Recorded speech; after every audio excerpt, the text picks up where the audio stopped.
My name is Dr. Dean Smith, and I am the host of Chiropractic Science.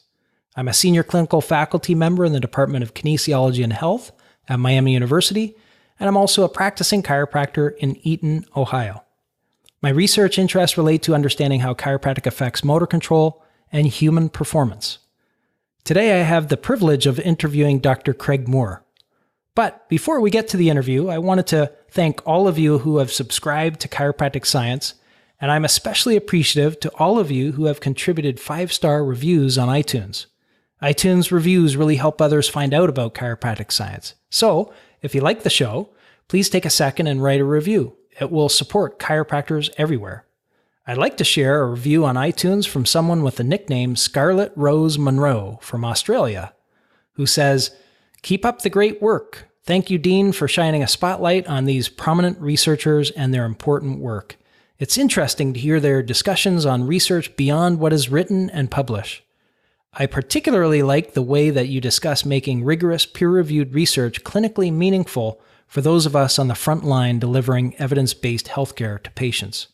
Well, thank you, Scarlett Rose Monroe, for your review. I look forward to sharing your flattering iTunes review in a future podcast. Please consider making a contribution to chiropractic science to keep these podcasts going. You can do so on our website either by making a donation or by purchasing the evidence-based patient education slides presentation. We are also on social media, including Facebook and Instagram, so please connect with us there. Something I wanted to mention before we get started is that I just attended the Association of Chiropractic Colleges Research Agenda Conference from March 8th through 10th in Dallas, Texas. I'd like to take a few moments and ask that everyone contribute in some way to chiropractic research. There are many ways to contribute. You could make a donation to a chiropractic organization and let them know you'd like it to go to fund chiropractic research. If you don't know of any, I'll be happy to point you in the right direction. You could contribute to our scientific literature by writing case studies, letters to the editor, or through any other research design. You could contribute by spreading the research message to your patients, your friends, your community, and perhaps most importantly, to policymakers. Research is changing our culture and our future. Let us all contribute to our future, contribute to our research. All right, well, let's get on to the interview with Dr. Craig Moore. Dr. Craig Moore is the director of a multi-disciplinary allied health clinic in Crow's Nest, Sydney. His clinic focus is toward the diagnosis and management of musculoskeletal disorders and headache disorders in particular, migraine, tension-type headache, and cervicogenic headache. Dr. Moore has completed a Master's of Clinical Trials Research and is currently enrolled at the University of Technology, Sydney, doing a PhD in Public Health, focused on the chiropractic management of headache disorders. As a founding member of the Australian Chiropractic Research Network, ACORN, he has a strong interest in supporting the development of chiropractic research through the utilization of this practice-based network project. He has numerous publications in the scientific literature in such journals as Spine, BMC Neurology, JMPT, BMC Musculoskeletal Disorders, and Headache, to name a few. Dr. Moore is also a Carl Fellow. Today, Dr. Moore and I will concentrate on the role of chiropractors in the management of headaches.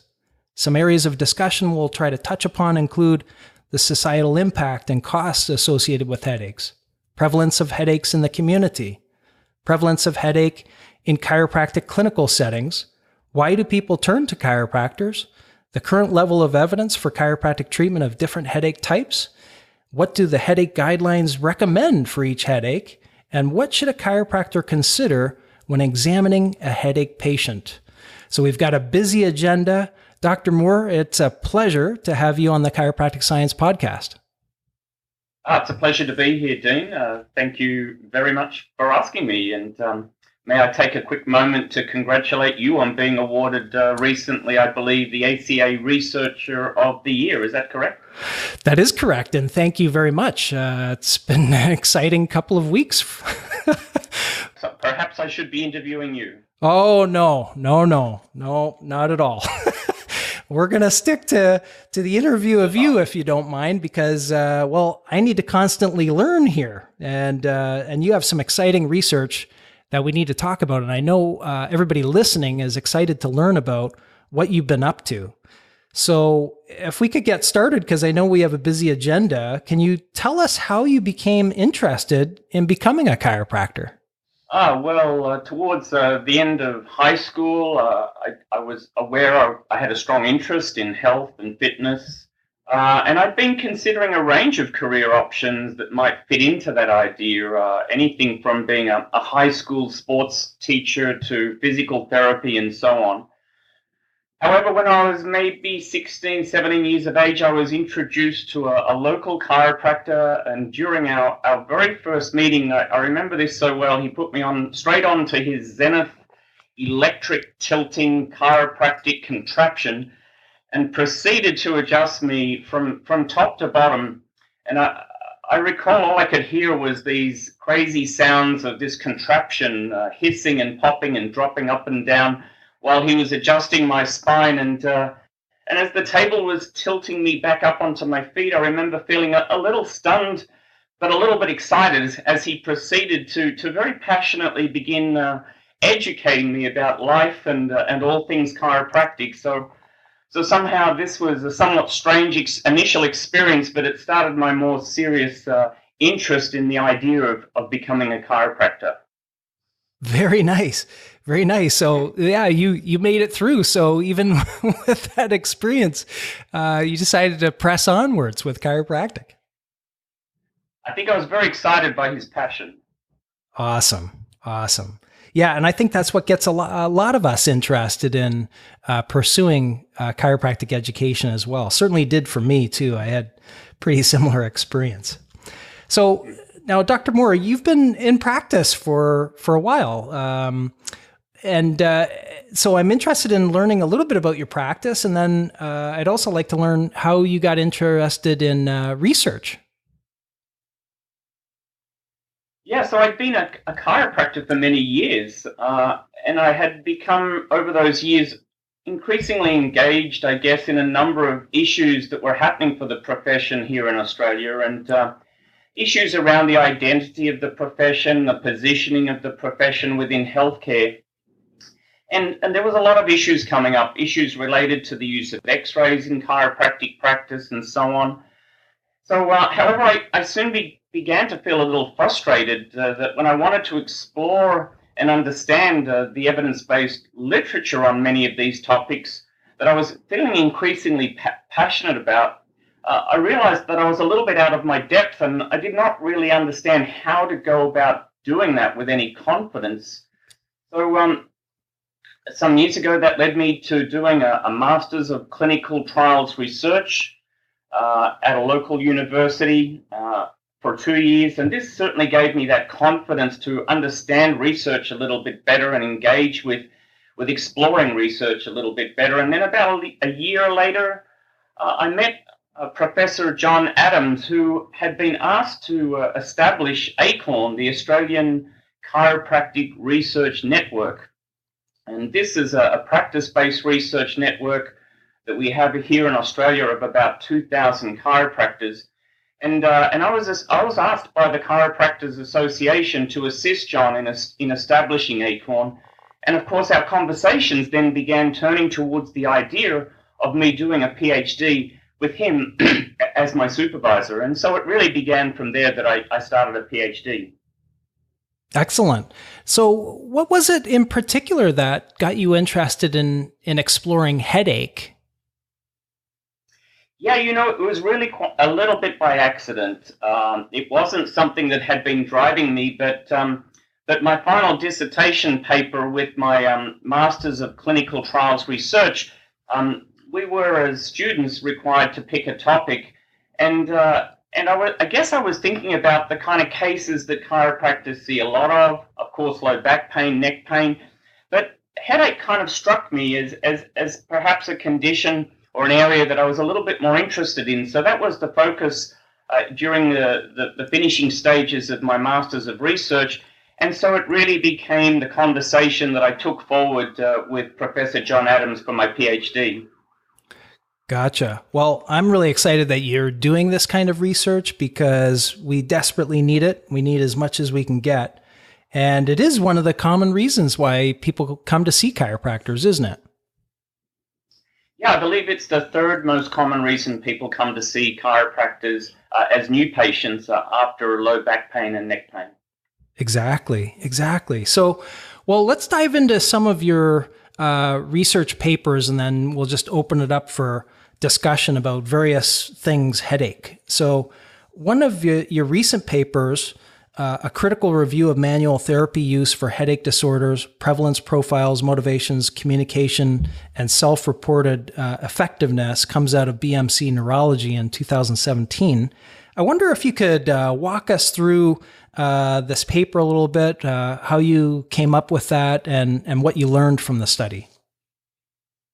So my supervisor's background is public health services, and I guess what we wanted to do at the beginning was do the kind of literature review that kind of mapped very broadly the role and the focus on manual therapy by headache patients within the community. So we decided that we would generally just take a broad look at how prevalent the use of manual therapy providers was for headache globally. And so this includes chiropractors, osteopaths, massage therapists, and physical therapists. And then we looked at some other topics that were important to that kind of health services, public health interest that we had. So we looked at what the predictors were of this use, and we looked at self-reported effectiveness, and we also looked at the communication that these patients have with healthcare providers who use manual therapy for the management of their headaches. So that was the sort of broad approach that we took, and there were a number of findings we found across those headings. Terrific. Yeah, if you could tell us what those findings were, that'd be great. Well, we certainly found that the use of manual therapy providers globally is very significant. In fact, we came to the conclusion that manual therapy was probably the second most sought after healthcare modality for the management of headaches following conventional care. So that was very significant. We certainly found that the most common reason that people were seeking manual therapy was they were seeking for reasons of pain relief was the most common reason. And this was followed by reasons related to concerns about the side effects of medical drugs for the treatment of headaches. So we began to understand that these were the sort of concerns that these patients had about approaching this type of care for the management of their headaches. And we certainly found that there was a paucity of research across a lot of what we were interested in, and certainly that more research was needed in this area to understand this utilization further. Gotcha. So if I hear you correctly, then these people that are coming in with headaches to see a chiropractor, for example, or another practitioner who might do some manual care with them, they're coming in not necessarily to replace medication, but perhaps they perceive that they could get additional benefit from the manual therapy. Does that sound right? Indeed, we did find that a high percentage of these patients, about 60% in fact, were continuing with medical care. So these patients were really largely having a fairly pluralistic approach to their headache management. They did have concerns about the side effects of medical care, but about 60% of them were still concurrently using some form of medical care while they were using manual therapies for the management of their headaches. And around half of these patients, interestingly, were not disclosing their use of this type of treatment to their medical doctor. And that raises, other questions about patient communication, and trust in terms of the use of this type of care, that around half of patients were not disclosing this type of care to their medical doctor. Yeah, that is really interesting. What do you think? Why do you think that is?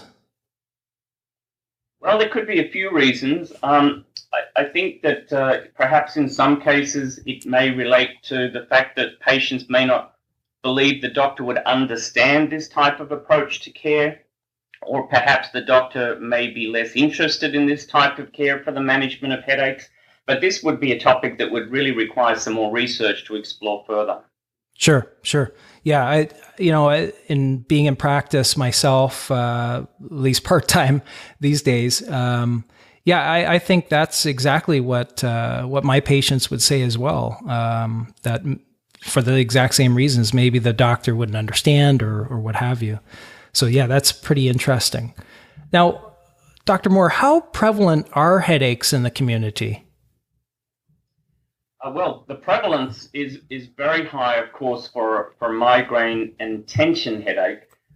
In fact, nearly half of all adults worldwide would probably meet the criteria for the diagnosis of a primary headache of some type, which is quite extraordinary, I think, as a profession, when we start to consider the fact that we have a lot of opportunity in the coming years to do more research and be more recognized providers in this space, to think about that thought that about half of the adults in the world currently would meet the criteria for the diagnosis of a primary headache of some type. And in general, around 38% of adults are suffering episodic tension headaches, and around 10% of adults are suffering migraines. While for a cervicogenic headache, we don't have as much information, but it would appear it's between 3 and 5% of adults are suffering from cervicogenic headache. So the prevalence is very high. Migraine is the 7th most disabling condition globally, and I believe it's the 3rd most disabling condition for adults under the age of 50. So these conditions have a very big impact on the health of people. Tension headache and migraine are listed as the 2nd and 3rd most common health conditions by the global burden of disease. Yeah, that's a huge burden, especially when you put it up against some of the other issues that burden people. This is amazing how many people it does affect. So I guess it's no wonder why people turn to chiropractors and other practitioners to try to get some relief from their headaches. Well, indeed, these are huge problems in society, and as we move forward with research, it will be very exciting to see what role we can play as research continues to unfold. But the healthcare costs and the loss of productivity costs that's associated with primary headaches like migraine and tension headache is very significant. In America, I was reading this week that there's an annual cost of $36 billion in the US is the cost of migraines to healthcare and productivity. And indeed, American employers alone are losing more than $13 billion each year as a result of lost workdays due to migraine alone. So these are extraordinary healthcare bills, and these are certainly major diseases affecting society. Yeah, absolutely. So it's an amazing prevalence in communities. You did a paper again recently that looked at the prevalence of headache specifically in chiropractic clinical settings. This was published in BMC Complementary and Alternative Medicine 2017 in December. I wonder if you could tell us about that paper and what you found specifically within these chiropractic clinical settings. Yeah, so we've published a couple of papers in this space. Last year, with the paper in the Journal of Headache and Face Pain, we looked at the US National Health Interview Survey. This is a paper published in Spine, and what we found there was that manual therapies, or manual manipulative therapies in particular, are the most frequently used non-drug therapies among all headache and migraine sufferers after medical care. So this is the most prevalent form of healthcare across the US, looking at US National Health Interview Survey statistics. But another study by Sanderson, looking at general populations across 5 countries, it also found that chiropractors were the 2nd most utilized healthcare providers for migraine in Australia, and the 3rd most utilized in the US.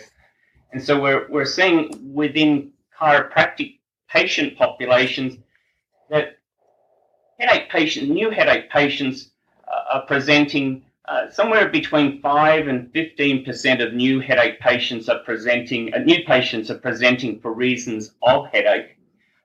It depends. It probably varies a little bit depending on the country.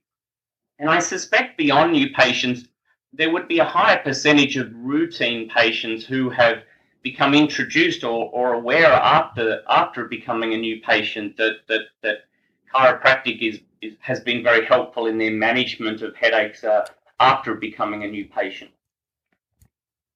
Absolutely. I mean, as chiropractors, we hear that all the time, right? Somebody comes in for low back pain or something, and if we work on the neck, they notice, hey, headaches seem to be better. Well, that's a nice side benefit. Of interest too, we found that chiropractors are probably getting the toughest of headache cases. When we compared those with headache who do not use manual therapy providers, comparing those with headache who do use manual therapy providers, we found that there was a greater comorbidities, and the patients had a higher level of headache chronicity and disability. So it could be that we're getting the toughest of cases too, people who have perhaps thought of chiropractic later, as maybe even as a last resort. So it's interesting to think about that we may be getting a higher percentage of tougher cases than perhaps the local medical doctor does. Yeah, for sure. And then I guess it makes me think at that point of perhaps really how effective chiropractic could be and is. Indeed. And as the research has been unfolding, we're beginning to understand that more and more for different headache types. That's great. So if you could give us an idea of these patients that come in to see chiropractors, do we have data that suggests that the majority of these headache sufferers have a certain type of headache that see a chiropractor? Like, are most of them clustered around the migraine type headache or the tension type headache, or do we get an even mix like the general population would have? We just don't know that yet. It's a great question, and I think it's a very, very important question. But most of the research that's been done across Europe and North America and Australia, we know that the percentage of new patients who present with headache as their primary motivation, but we actually don't have good data on the type of headache that these patients have presented with at this point in time. And in fact, this is the focus of my final PhD paper. We're just getting this through ethics at the moment, but we're aiming to distribute a questionnaire nationally here in Australia to consecutive patients presenting for treatment for headaches. And this questionnaire indeed will be designed to establish their headache type, and it will be designed to establish their level of headache disability using a 6-question questionnaire called the HIT6. And so for the first time, we're going to have some very rich data on understanding the proportion of headache types coming to chiropractors. We do know from general population studies in the US, for example, around 15% of the general headache population with migraine are attending chiropractors, and here in Australia, around 27% of the general migraine population in the wider community have been attending chiropractors, but we really just don't have a breakdown within chiropractic clinical populations of the headache types. Well, I look forward to that research coming out. In my experience, I tend to see more migraine headache sufferers, but yeah, we'll wait for that research. I'll be eagerly looking forward to reading it. So we've talked about the different kinds of headaches so far, but I'd like to dive into these different types of headaches a little bit more, and for the practicing chiropractor, provide them some practical information to consider when doing their history and examination, if we could. So I guess we'll start off with perhaps maybe the most basic question, and that is, what are the types of headaches that chiropractors typically see? Yeah, so from what we know, tension headache, migraine, and cervicogenic headache would be the types of headaches that we see the most, and perhaps cluster headache might come in a distant fourth. And so when we're taking a history with patients, I would encourage chiropractors to really just follow a normal, 8-point history as they would for any new presenting condition, to establish the basic circumstances of the headache presentation. And then they would delve into questions that just clarify more clearly the type of headache that the patient has from there. And I would direct chiropractors towards familiarizing themselves with the International Classification of Headache Disorders criteria, or ICHD criteria, if they want to become more familiar with understanding this. But essentially, with migraine, you would be looking for a headache type that's on one side of the head. It's more often a pulsing quality. It's more severe, and it's aggravated by any kind of routine physical activity. So these types of patients will tend to report that they need to lie down in a dark room when they have a headache.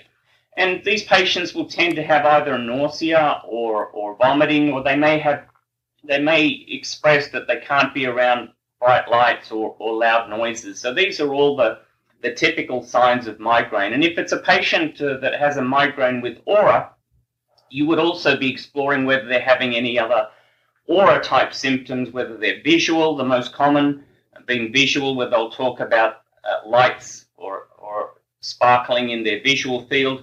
Or they may less often talk about a sensory aura, which can be like a tingly numbness in a part of their body or a side of their body. And even less often, again, there's a type of aura called a speech aura, where they'll talk about how they have trouble with language or pronouncing words. So this would be all signs of not just migraine, but migraine with aura. If we move on to tension headache, this is a less severe headache. It's more of a steady, pressing headache, not a pulsing headache. These people certainly can still function with their headache. They're not, they can go about doing routine physical activity. There's no nausea or vomiting involved with a tension headache. And they don't tend to have problems with bright lights or anything like that. It's very much on both sides of the head with tension headache. And of course, cervicogenic headache, where we've perhaps done most of our research to date, this is a headache that's directly related to the onset of neck pain, and a headache that tends to improve as the neck pain improves. So these people will talk about how the headache can be made worse by a certain head position, so it can be provoked. Sometimes just by having their head in certain positions. And the headache tends to be on one side, usually on the same side of the head as the actual neck pain itself. So these would be the kind of history questions that the chiropractor would take to explore the headache type.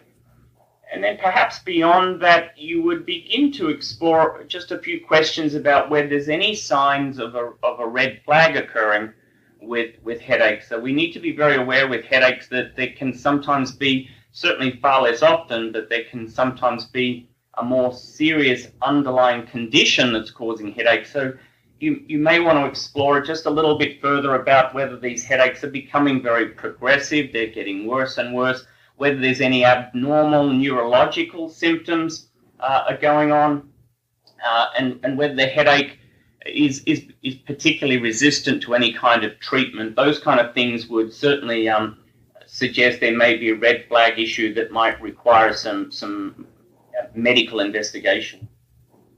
Okay, great. Yeah, that was a fantastic description. So thank you for that. Are there any physical exam findings that might help us distinguish between these types of headaches? Yes. Well, there is unfolding research in this field. There's certainly no published guidelines to support the decision on what the most important physical, musculoskeletal examination approaches at this point in time. Of course, it would be wise for the chiropractor to consider a basic neurological examination as part of their basic workup. But we're still exploring what the musculoskeletal dysfunction is associated with different headaches. And there is a paper that's been published by a Delphi panel on this particular topic that's probably our best guide to date. And certainly there is some signs that, some research that shows that manual joint, there is reduced upper cervical movement more often perhaps in migraine from early research so far. There's a test called the craniocervical flexion test, which will be a little hard to describe on a podcast, but it's essentially testing the deep neck flexors, and these are known to be weaker, for example, in people with migraines. And then there's another test that practitioners could look into called the cervical flexion rotation test, where the patient's head is tilted and turned, and typically we're seeing that there's more limited movement on one side more often in those patients with cervicogenic headache. So there is a few tests that are starting to be explored, that musculoskeletal dysfunction tests related to the cervical spine that are being looked into more and more from research at this point in time. But there is no strong evidence to say that certain findings are only found for one headache alone. One other examination method I would mention would be to test trigger points if you think the patient has tension headache. So there is some early evidence also that shows that trigger points are more active around the head, the pericranial muscles, and neck and shoulder muscles in patients that have tension headache. And so this could be an important part of the examination for those with tension headache as well. Terrific. Can you recommend, from your experience and or the research that you've looked into, any particular headache proms or prems that you think are good? I think the most basic tool for a headache patient assessment that would be helpful would be really just to use a basic headache diary for the patient to take home with them, a headache diary, and really be recording the frequency and severity and duration of their headaches. That's really probably the most basic tool and most important tool for patients to be recording some information about their own headaches. Beyond that, there's a number of headache-related disability tools.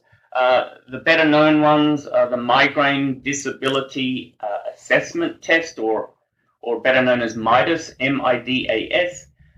This is a great questionnaire. There's also the Headache Impact Test that I mentioned that we're using in my final PhD paper, the HIT6, having 6 questions related to it. So these are great tools just for establishing headache disability or the level of headache impact. And this is information the patient can fill in and record both at the start of a course of care and maybe later at the end of a course of care to see what changes have been occurring. Okay, great. And I know you mentioned the diagnostic criteria from IHS, the International Headache Society. Are there any, for lack of a better term, cheat sheets or something where you know of where that just compares one headache to the next that would be easy for a chiropractor to look up what the criteria are? Yeah, not so much. Headache diagnosis is primarily made just from the patient history. That's it. There's no important or critical physical tests or diagnostic tests that are used outside of taking a very thorough headache history and establishing the headache features clearly enough that the chiropractor has a strong sense of whether this is, for example, migraine or tension headache or cervicogenic headache. Got it.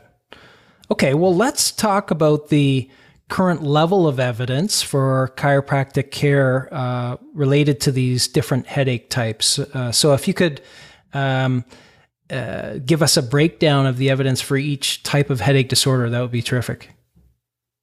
Okay, so probably our profession has done the most amount of research on cervicogenic headache, and there is good quality research and indeed good quality evidence to suggest that manual therapies is effective, of course, for cervicogenic headache, both in terms of pain intensity and frequency. And indeed, some of the studies have compared manual therapy approaches to medical care and found that it was more effective. So we're talking about, indeed, spinal manipulation, mobilization, cervical spine massage techniques, and this is probably ideally best combined with some cervical spine exercises. But there's good evidence for these types of approaches for managing cervicogenic headache. If we move on to tension headache, where perhaps physical therapy has done a little bit more research than chiropractors, but once again, it's good news. There's good quality research that's showing that spinal manipulation, mobilization, soft tissue techniques become a little bit more interesting. For example, trigger point therapy, a little bit more important, I should say, in the management of tension headache. And there's good evidence that these types of therapies are very effective in the management of tension headache. Where we have less research and where the quality of the research to date is still comparatively weaker and where the results are a little bit less certain is with migraine. There has been some research looking at spinal manipulation, massage therapy, and so on with migraine, but to this point in time, it would probably be appropriate to say it's still inconclusive. The quality of the research is not as strong, and we certainly need probably the most amount of research on the topic of migraine at this point in time. I probably would like to mention that perhaps where trials have been a little bit inconclusive to date for migraine, these trials haven't done a lot of subgrouping of the migraine patients. And what I mean by that is it might be that there is a certain type of migraine patient that is going to be a high responder versus a certain type of migraine patient that is more likely to be a low responder. And this would be perhaps important to the inclusion criteria of future migraine trials. For example, it might be less likely that a migrainer who only gets triggered by red wine or cheese or with the menstrual cycle, it might be that migrainer is going to be less responsive. But if we were to focus on migraine sufferers that have neck pain, then it might be that we start to see that with that kind of subgrouping, that we're understanding the category of migraine patients that we're more likely to help. Yeah, I mean, that's just where a lot of our research is going, right? Whether it's low back pain, mid back pain, extremity issues, a lot of it seems to be in the subgrouping, and it makes total sense to me. I mean, if we have a lot of variability within a population that we're sampling from, it just makes a lot of sense that we could reduce some of that variability if we knew what the groups were. That's right. I think this is happening, as you mentioned, for low back pain and neck pain, where the devil is in the detail, as they say. And I think as research into headache goes forward, we're going to start to understand a little bit more about the profile of patients, male, female, age groups, neck pain, no neck pain, postural findings, and so forth, that might be valuable. And it ultimately will become like a decision tree where we can work through, in a triage sense, which headache patient should be going to which provider. Yeah, absolutely. I see that coming as well. Is there any evidence suggesting certain dosage, if you will, of chiropractic adjustments related to headache? Yeah, that's a great question, and indeed there's been in recent years some work on that very question. A fellow named Castian has looked at the dose threshold for chronic tension headache, and as I recall, it was around 8 treatments was the average number of treatments for chronic tension headache, where patients who were responding were reaching a maximum response. And I believe Mitch Haas in the US, he has done some work on dose response for a cervicogenic headache. And the paper that I'm recalling, I think this was a pilot study. He may have done more work since. It was a range between around 8 to 16 treatments for cervicogenic headache, where patients were reaching their sort of maximum dose response, if you like. Yeah. Okay. Yeah, that's similar to what I recall out of his paper as well. How about any evidence suggesting that a particular type of adjustment or therapy is related to better outcome? Perhaps for cervicogenic headache, the evidence is the strongest for manual manipulation. I think although there's good evidence for massage and mobilization as well, and indeed the same is true for tension headache, with the addition that some work on trigger points adds better results to working on patients with tension headache. We're still in no man's land with migraine. I think the jury is still out as to what extent manual therapy is helping migraine patients, and it brings us back to that subgrouping question, I believe. But it's certainly, I think most chiropractors perhaps listening to this podcast will have a clear understanding that they've helped many patients with migraine. And in my own case, I have also a pretty clear recollection of migraine cases that I just had no effect on at all. And so, we're still needing to do a lot more work in that area to understand the difference. Sure. Well, another question and this may relate to the subgrouping issue that you brought up, but I've found personally that working with some migraine sufferers and tension type headaches, that there seems to be a spinal component to those headaches, maybe not clear cut like the cervicogenic type. But is there any evidence suggesting spinal issues or dysfunction are related to these other headache types? Yeah, so that's right. So there is very strong evidence that cervicogenic headaches are a secondary headache coming from the cervical spine, and the likes of Nick Bogduck have done very important papers on that topic and heavily cited papers on that topic. When we talk about tension headache and migraine, these are primary headaches. These are classified as primary headaches. So they're not at this point in time classified as secondary to a headache that's coming from another source. But this is difficult, and there's a lot of debate going on about this in neurology research circles at this point in time, because the challenge is that we know that a high percentage of migrainists, for example, suffer neck pain.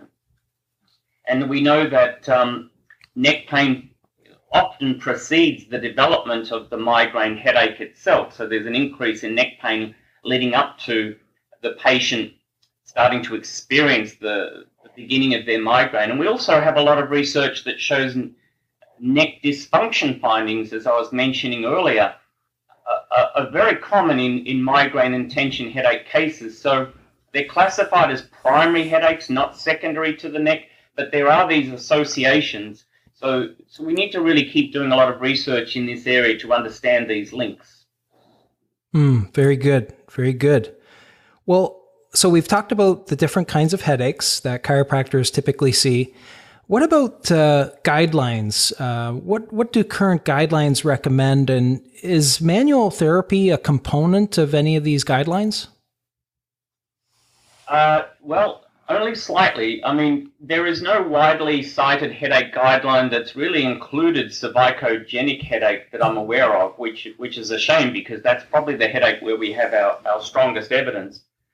But most of the guidelines really focus either around tension headache or migraine headache prevention. With tension headache, it's interesting. The guidelines encourage non-drug management as the first-line care for tension headaches.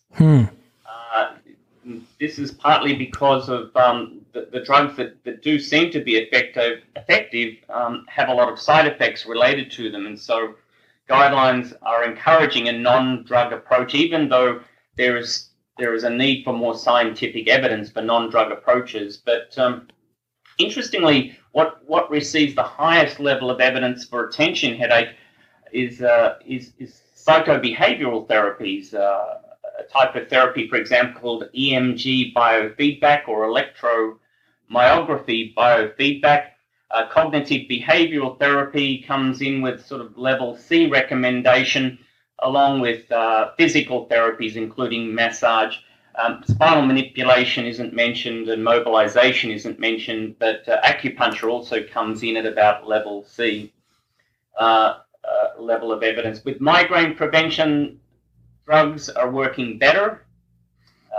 For some people at least, certainly drugs have the highest level of evidence. We're talking about beta blocker drugs, antidepressant-based drugs.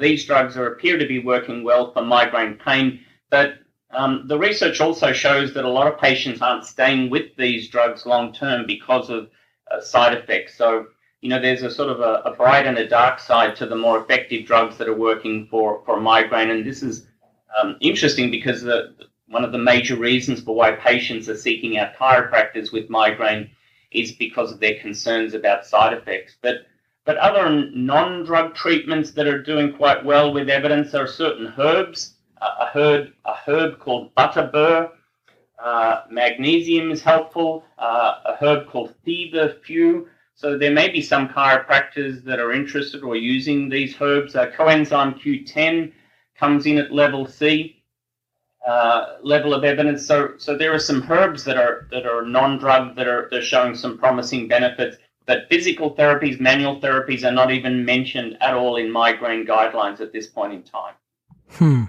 Yeah, that's interesting. Just curious about the you mentioned EMG biofeedback.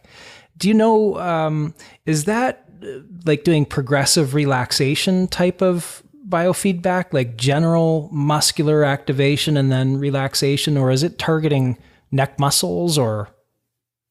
I don't know a lot about it, to be honest, Dean, and it's probably something I should explore a bit more. But yeah, my understanding is that muscle activity is being measured under a machine, and that the patient is guided through a certain process by the psychologist or the practitioner, so that they understand how to progressively relax muscle groups, and that can be monitored using a machine to kind of assess if they're understanding how to do this effectively. Sure. Yeah, that's my understanding as well. Well, I'd like to ask you about some of the other projects that you're working on. What's got you excited these days, and what type of research are you into?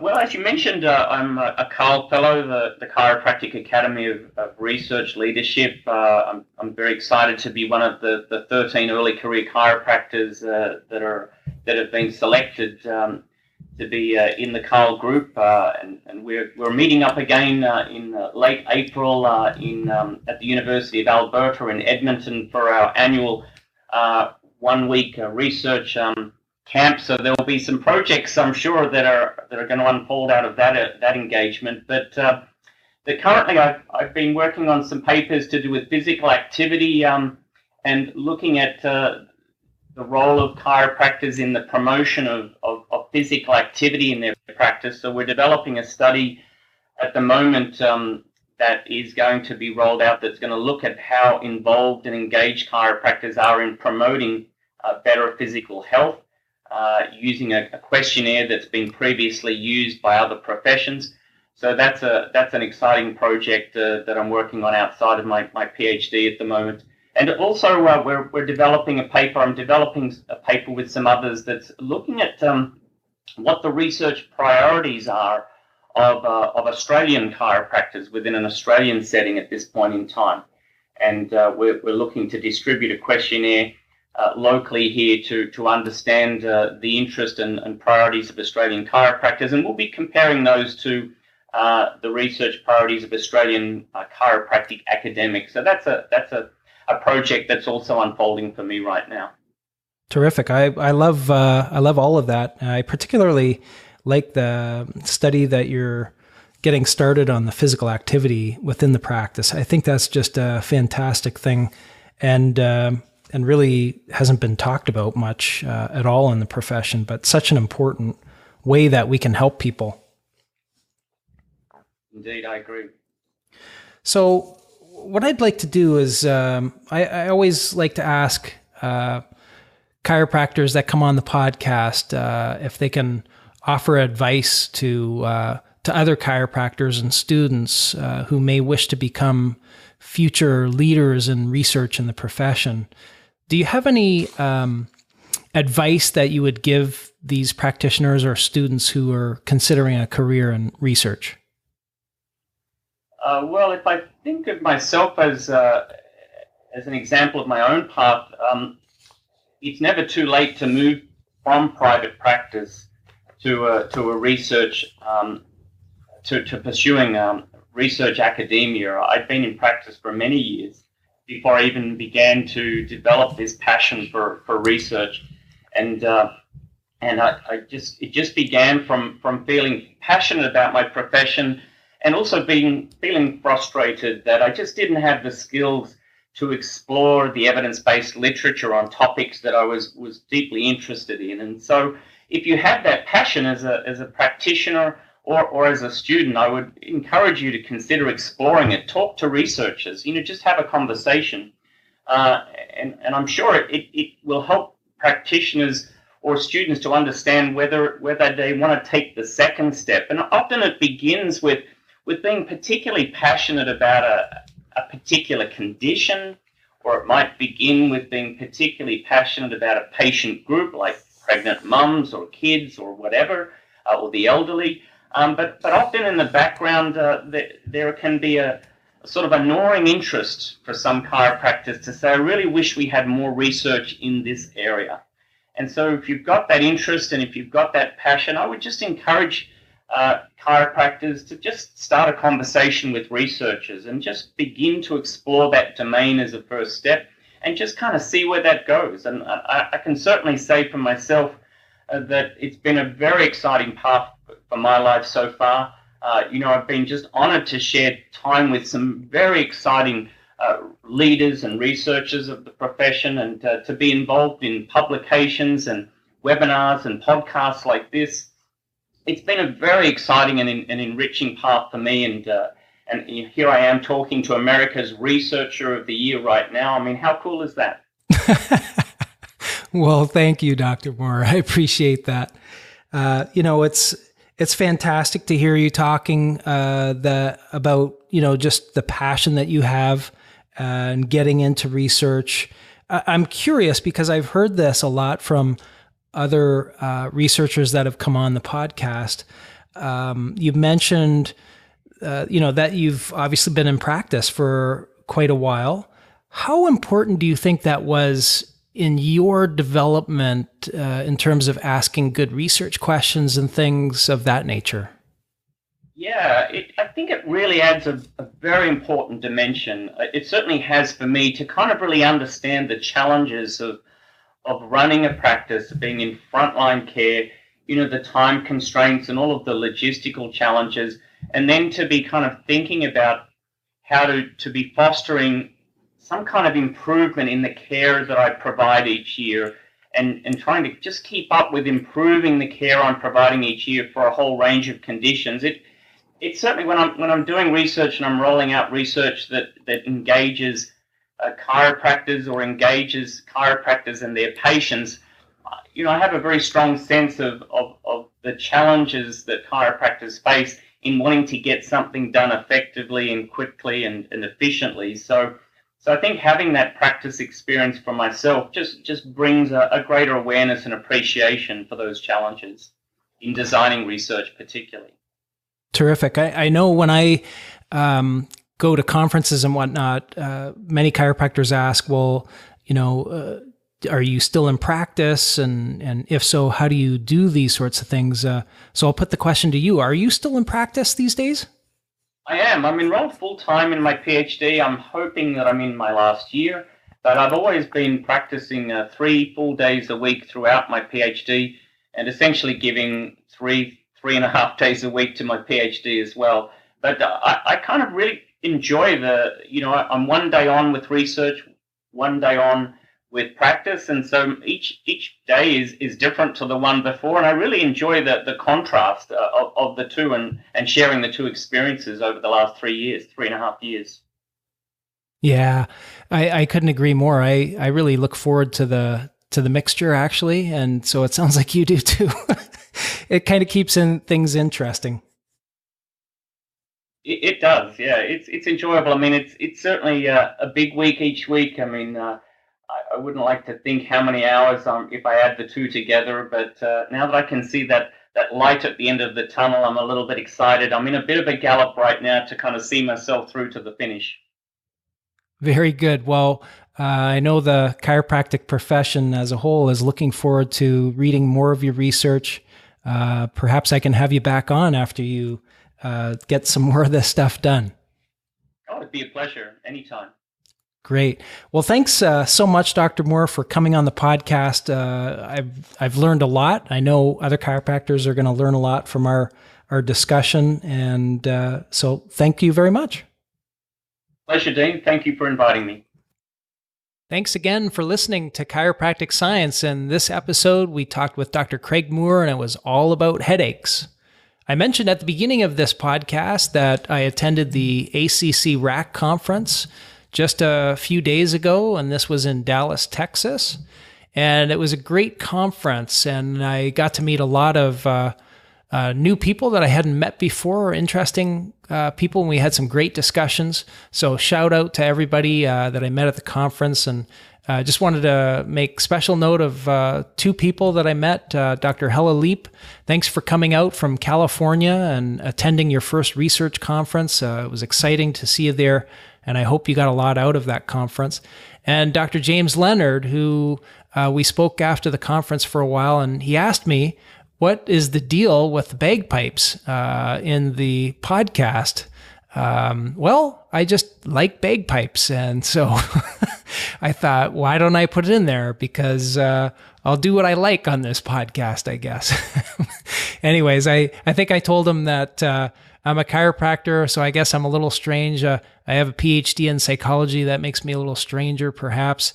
And I love the bagpipe, so I'm all around, I guess, just a little bit of an odd fellow. But so I love all these things. That's why I put the podcast in there. So anyways, hope everybody has a fantastic day.